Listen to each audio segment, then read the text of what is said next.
welcome back to another episode of the Gap Down Backer podcast. We have a great guest today, Coach Kevin Schelb, an offensive assistant at Lima Central Catholic. Coach, how you doing? Very good, Coach. Thanks for having me on. No problem. For people who don't know, he was kind of him and Coach Finn were kind of our two like wing T. I don't know, Jedi Masters, as I'd like to refer it to, last offseason when we were looking at fixing some stuff. So I mean, these two, and then Coach Brandon Mart, who'll be on a later episode, kind of were like the 2-3 guys that we kind of reached out to. And they well, besides the fact that they have really good athletes at Lima Central Catholic, they do some good stuff. So, but Coach, can you kind of break down how you ended up at Lima Central? I mean, because you've been a couple different places. Yeah, no problem.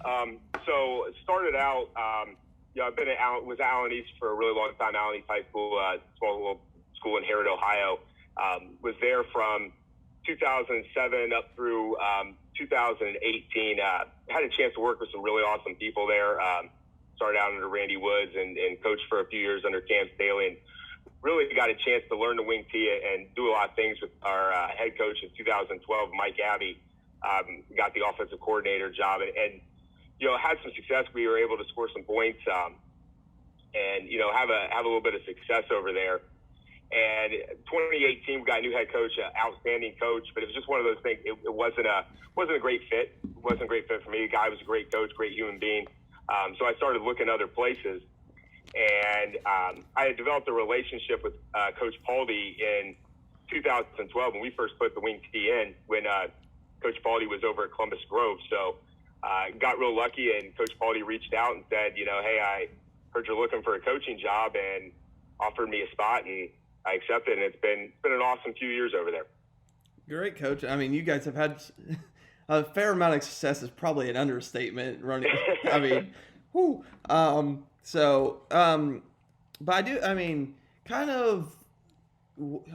what are you, first before we get into Jet Lead, which we'll get into today, which I think is a nice little wrinkle you guys do, that we started toying with, but because of all of our COVID stuff, we never really got to it the way we wanted to. What is kind of the main series you guys focus on in the wing T for you guys? We're a jet series team. I mean, jet sweep is going to be the first play we put in. It is the thing that has to make everything else go. I mean, there's times, jet may not be our best play, but it's the jet lead, the jet crisscross, the play action passes that we throw off a jet that really allow us an opportunity to have some explosive plays and, cause defenses some trouble. But jet sweep is what everything builds around for us. Okay. And then, so would that be, because I can't enunciate today. So it happens we just sit in quiet while everybody ACT tests all day long. So does that, I mean, by default, does that mean trap's your day 2 install? Just out of curiosity. Trap is normally like a day 1. We normally put like jet and trap in the same day for our offensive line. And I kind of know this answer already, but just for podcast purposes, how much formationally do you guys do with your jet series? Because I mean, let's just be honest, that can be abusive, especially at your division in football. Yeah, as many as humanly possible. Okay. We run jet from just regular double slot, from empty to unbalanced to back to the nub to giving trips to a side and a single back to the and running it with an offset single. It is literally as many formations as we can possibly think of to run jet, because as you said, it is so stressful for defenses to get themselves lined up that you will at some point find one that they don't line up very well to. Now, the one thing you do have to do is you have to have kids on the perimeter that understand the concept of what you're trying to do, understand the rules, because when you throw so many different formations at teams, they will almost screw up to the point where they screw up into a good play defensively. Yeah. And that's one of the things that, Coach Baldy does an awesome job with our running backs during the course of the year of making sure we go through all those different scenarios that they can see. And, when something is screwed up, going back to, okay, hey, what are the rules to get this play started? Blocking the first guy past the B gap for the tackle, the second guy past the B gap for the wing back, and letting everything else sort it out, just giving ourselves a chance to have a positive play. But as many formations as we can possibly see, because we're trying to cause almost paralysis by analysis, so to speak. Okay, and then what does the evolution of your Jet series install look like? Okay, because obviously we start with, because I want to focus on the Jet series. Is you do Jet and Trap day one. What's the next progression from there? Next progression is going to be like Jet Lead is probably a day 2 install for us. We used to put in Jet Lead and our belly play day 2, because for the offensive line, they're blocked the exact same. This year, we actually, this might be wing T heresy, but we actually did not run regular fullback belly. We did not install it. We did some other stuff. We started going into a little bit of the 11, 20 personnel gun world this year. So some of that stuff that you use belly for, we were accomplishing by getting in the offset in the gun stuff and doing some power stuff, power counter. The Jet Lead is like our day 2 install. Probably Jet Lead and crisscross would be our day 2 installs.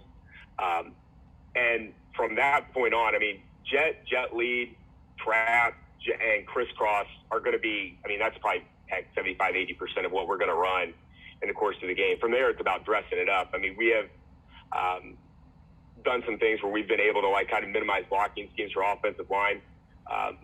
Used to be a couple years ago, we were a real big tackle trap team as our major counter.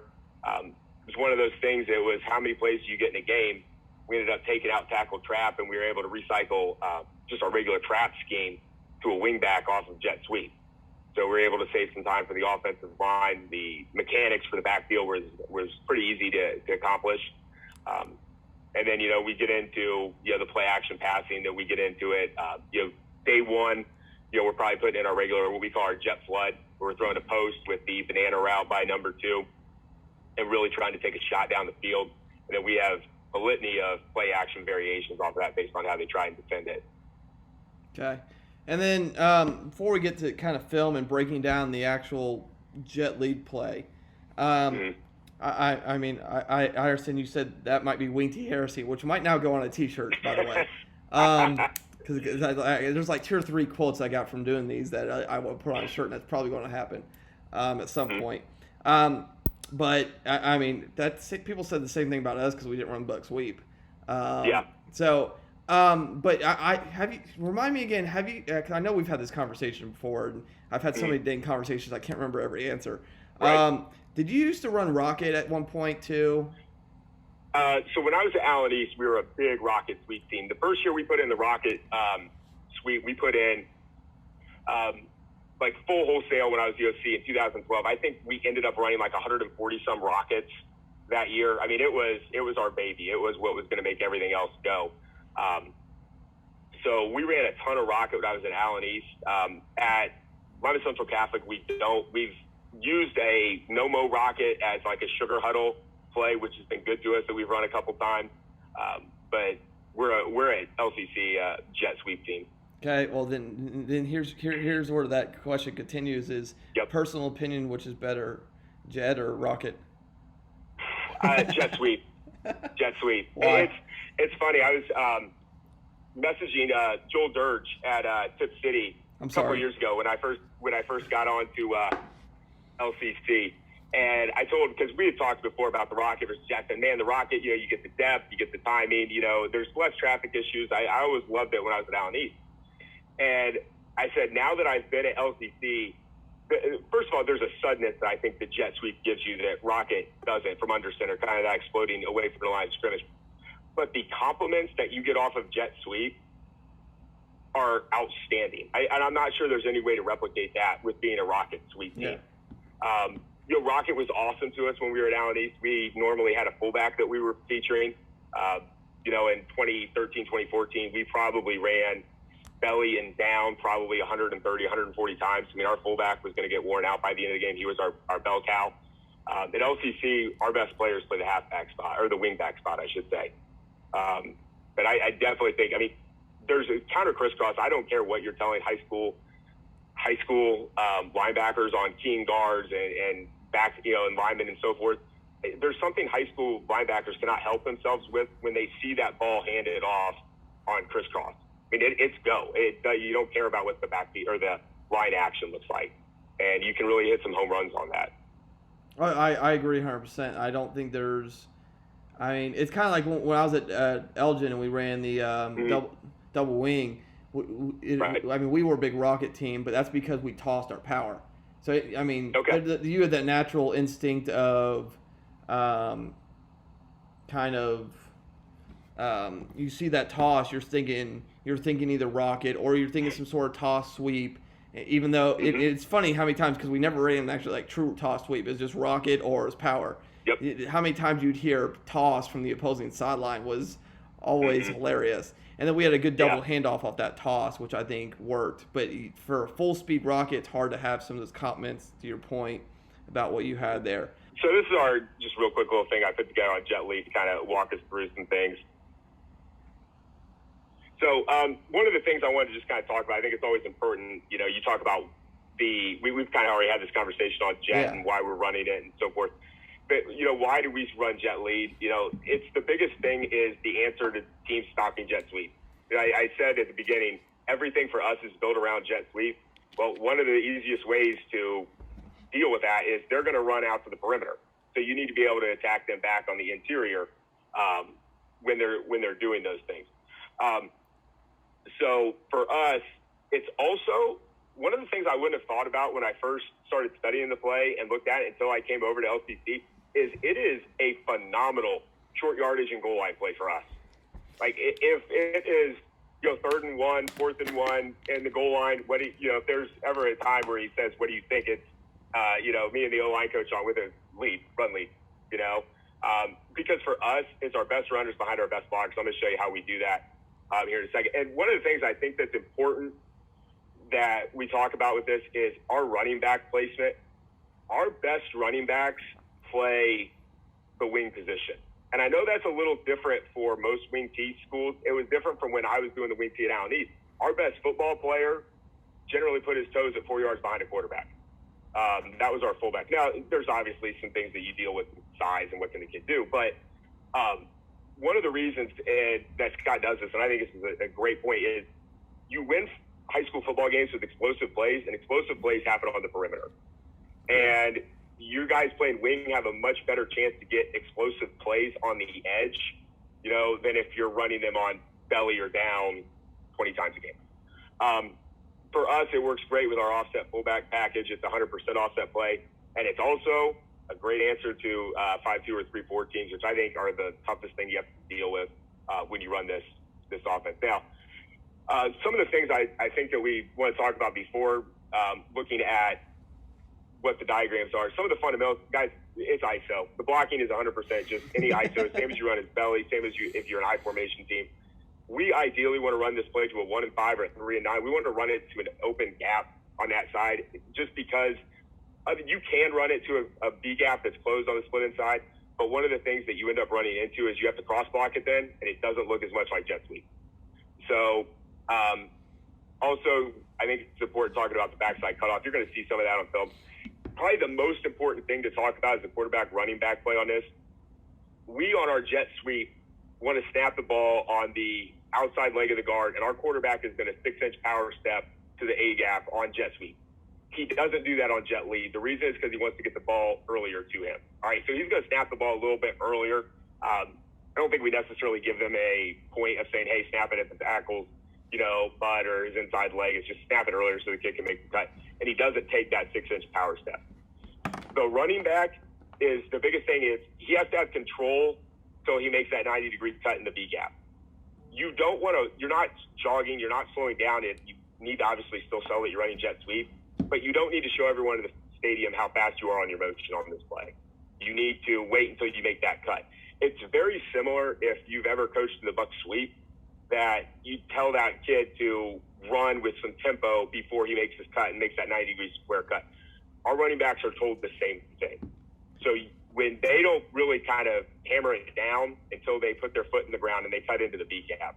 The fullback, we tell he needs to block first thing to show. We don't tell him a linebacker because teams will misfit this so much that it's kind of tough to necessarily say, hey, you're blocking this guy, because you don't want him going and chasing out a kid who's not there.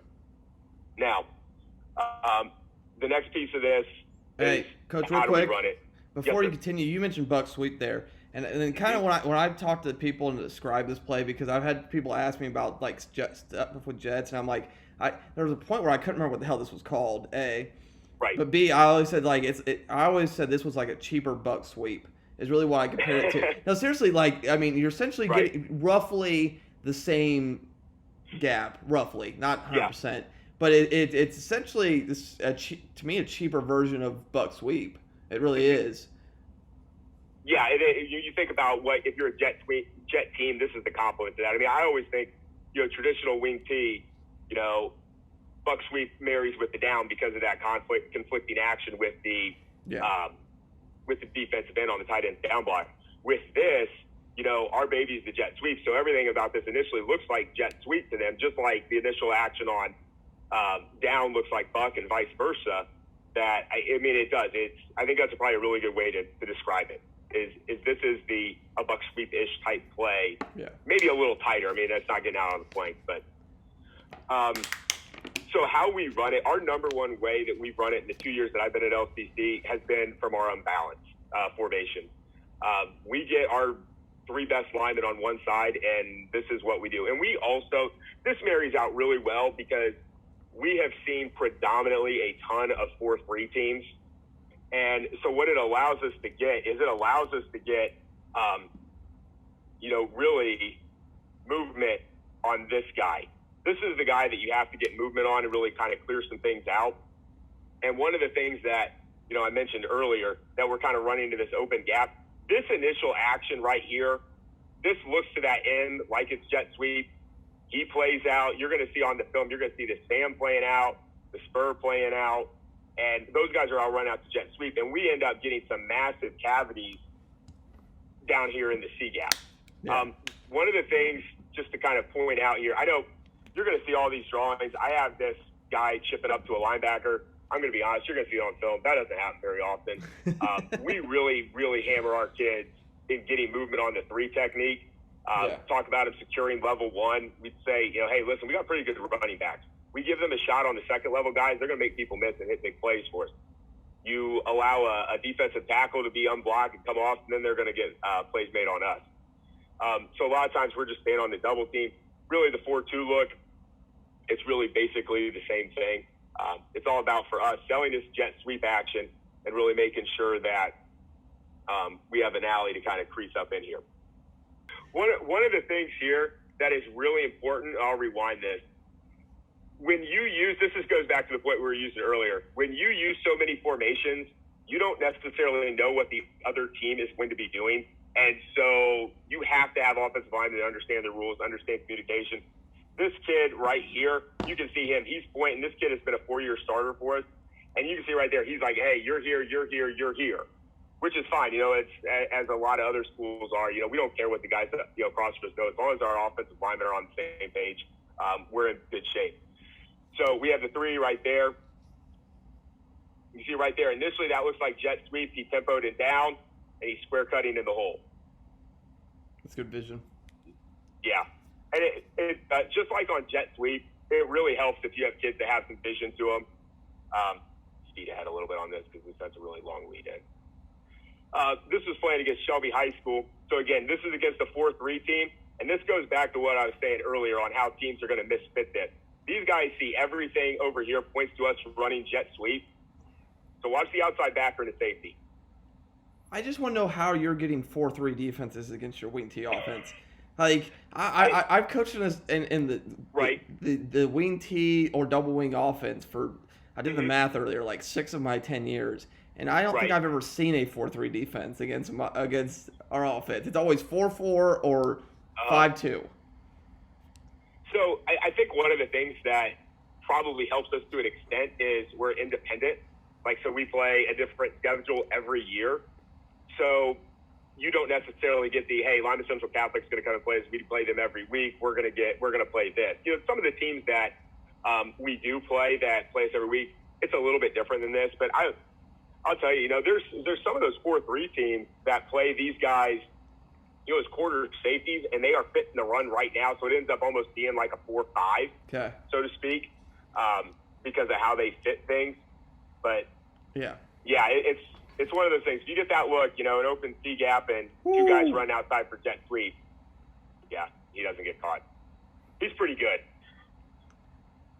So, but again, this is the biggest thing. When you start seeing teams play jet sweep like this, now it's time to go to jet lead. Yep. And there you can see. I'm sorry. Go ahead. Well, that gives you the opportunity to not have to block somebody. That's exactly. And normally those guys, when you face, like you said, your 4-4 team, one of the issues that you can run into when you're a jet team is if you have a big dude they put out over your wingback and just try and bully you.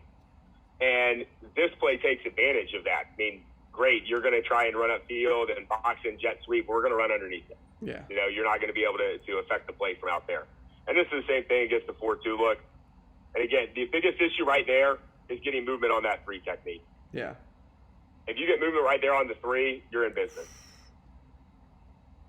You have a gigantic tackle, Coach. We do, yes. We have one tackle who was Gavin was probably 310 pounds this year, and we have another kid who's a sophomore. I think he has a chance to be really special. It was about 285, and he's a young puppy. He's going to get bigger and he's going to get better. Yeah, I'm excited to see what the next few years bring for him. Looking at jet lead versus not, it's the same deal. I mean, yeah. If we get a shaded look, it's going to be the same look. You can kind of see us here. We generally, because we do so much jumbo, we don't end up getting this look a lot. This is against New Bremen. So, and one of the things you can see here, you were talking about, the overhangs and what they do. This, young fella right here, is not going to, really get anyone reached, but he can kind of at least be in the way for, a little bit. Now, this is a play right here that goes back to when you use all of those different formations, sometimes teams will screw up to the point where they cause you problems. This right here is a shade and a 9 technique. This play should, our running back should still be running at this point. Yes. The problem that this kid does is he, gets antsy and he decides to block this guy. He blocks that one where he should be tracking all the way in here. Because we've got someone to account for them. We'll take our chances with the safety. Well, that's a conversation I've had a lot this offseason when we're talking offense. It's yes, you have rules, but those rules should cause you to follow a specific path. And that's one thing. If we follow our path, we'll pick up those guys. It's when kids don't follow those rules and follow that path that creates is when we get the problems. Yep, you're exactly right. See, our tackle goes through here, and now the guy who ends up making the tackle is that backside linebacker. So if we have our tackle, going inside, he gets that picked up. We have the play side backer blocked with the fullback, and now our running back is one-on-one with the safety. Now, I put this one on here just because because it's a short yardage play for us, you're going to see different stuff. So it's one of those you have to be able to talk and you have to communicate, pick this up. So these guys right now are bringing a double A-gap blitz, which isn't a huge deal. Our guard comes off of it. Our center and our backside guard should be able to handle the other one, and we're in business. But it's when you put this in and it becomes this attitude play for you, just like, teams that, major in power or belly or whatever, you're going to see sometimes some junk front that you have to be able to communicate, understanding the concept of the play. What are you trying to accomplish and handle all of those? Now, we do run it weak. If we do that, we want to try and run it at the 1 and the 5 because the block on the 5 looks like a jet reach block. If you want to run it at the 3, you can. It's just not as clean of a look, in my opinion. Yeah. Now, those like edge blocks, so like that's tight ends and tackles. And I was thinking about this in the last diagram too. Are those more just like true, like your Y and your right tackle there? Are those two more true like fan blocks where it's cut off the inside? You can go around me. It doesn't really matter.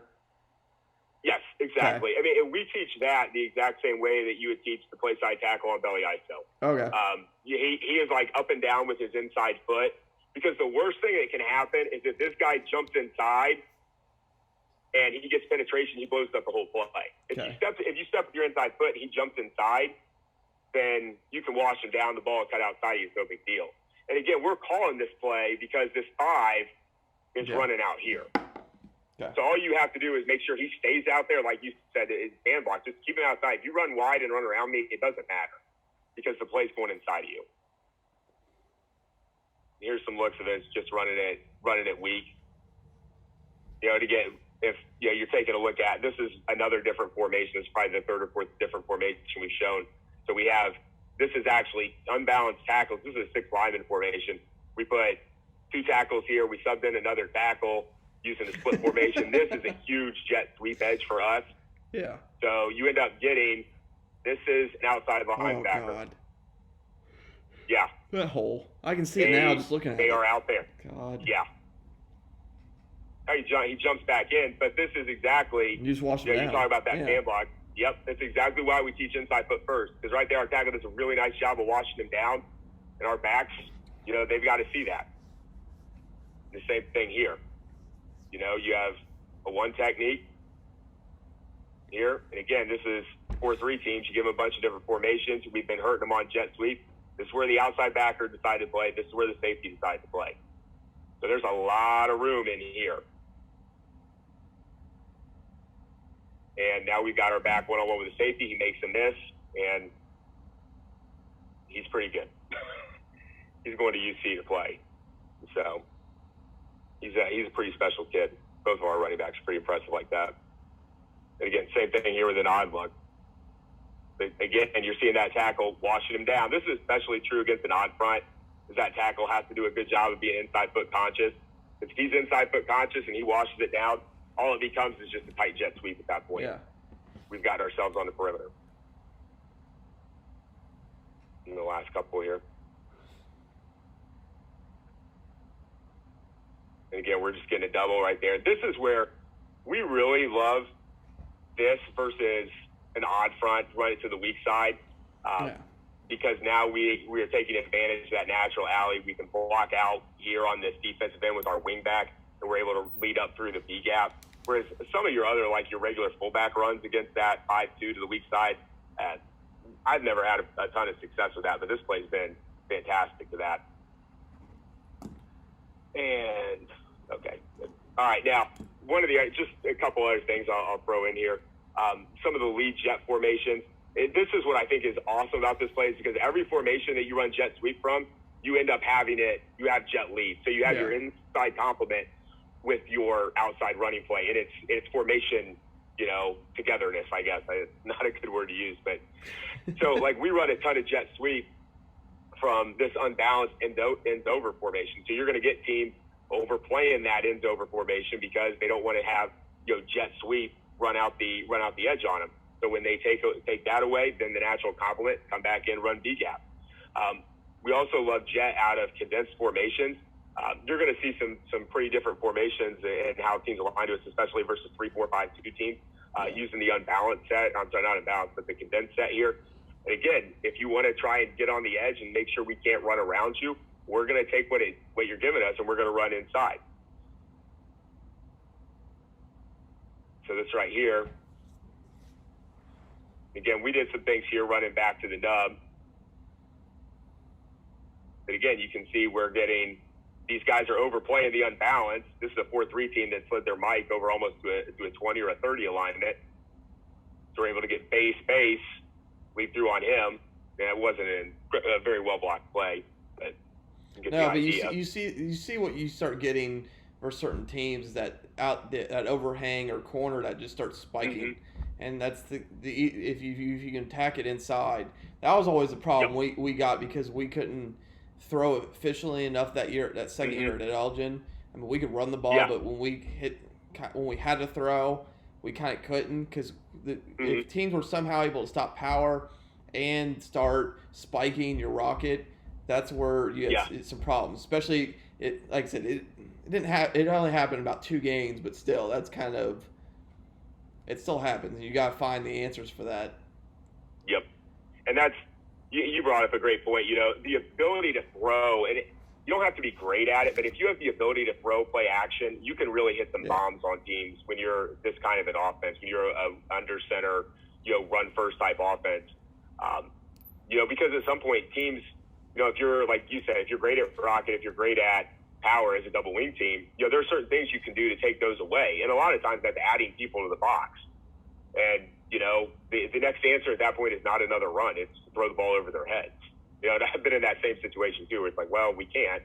But having the ability to throw, and I know that's something Scott's always said, that's his favorite part about this offense is you have the ability to have, explosive plays in the passing game. He had one year when he was running this Columbus Grove when I first met him, he said like his split ends at Grove averaged both of them like 22 yards a reception because all they did was catch posts over everyone's head.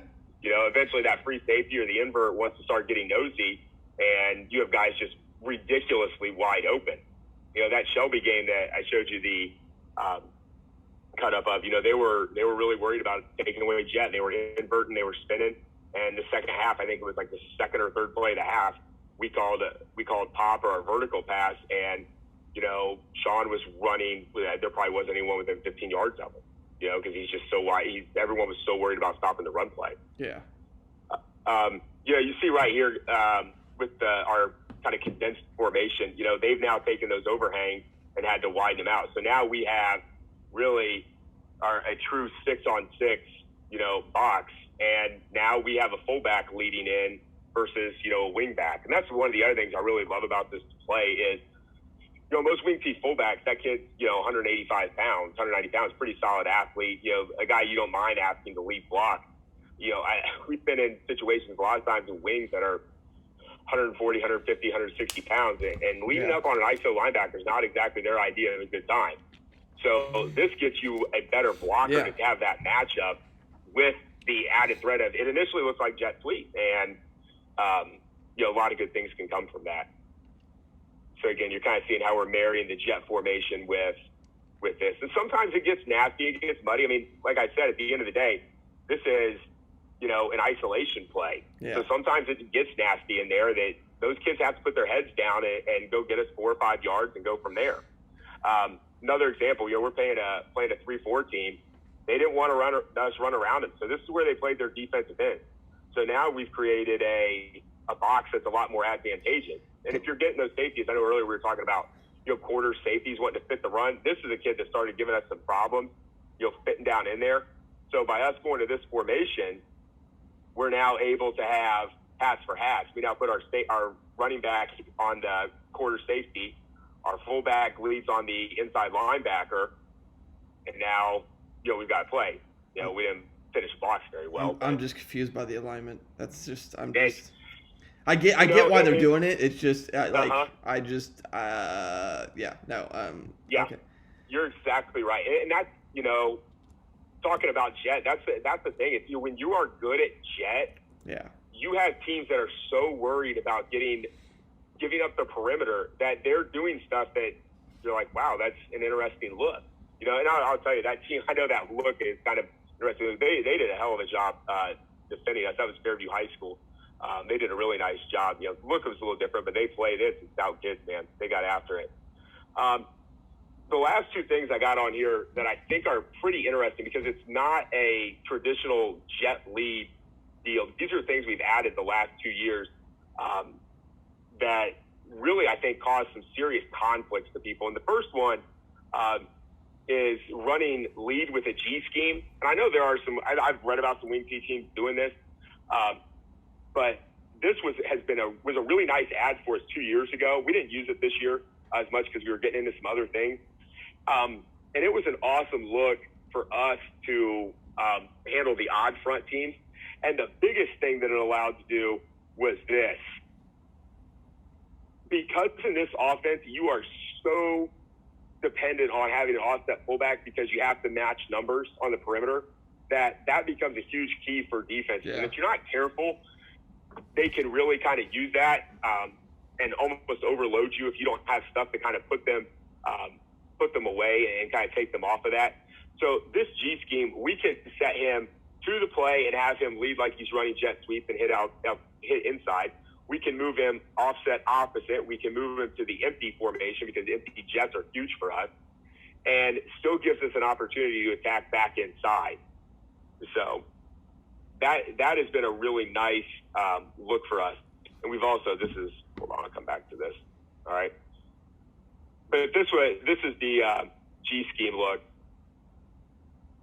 Again, this is some stuff. If you ever have an opportunity, I know we were talking earlier about double tight, man.